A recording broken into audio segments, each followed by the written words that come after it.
היי שירלי, אז בקשר לשאלה שלך, אני חושב שהאקורד שחשוב לשים אליו לב בין האקורדים שלא הצלחת הוא G. יש הרבה גרסאות לכל האחרים, אז אני הייתי מתמקד ב-G הזה, כי שם קורה משהו עם מנגינה שהוא מעניין. אני אגן רגע את הפזמון.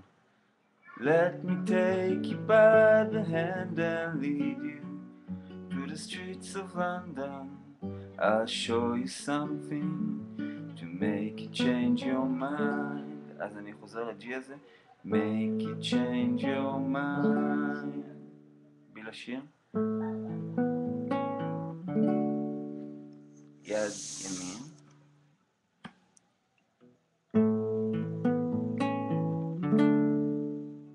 יד שמאל.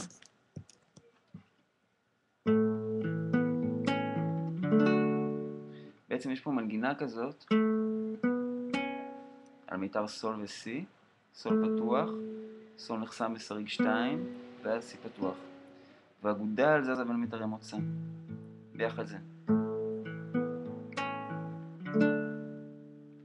צריך להישמע ככה, זה מכפיל את המנגינה.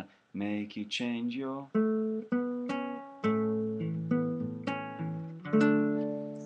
שוב יד ימין, רואים איך הגודל זזה ככה בין שני המיתרים, ובעיקר אצבע ראשונה מגנת.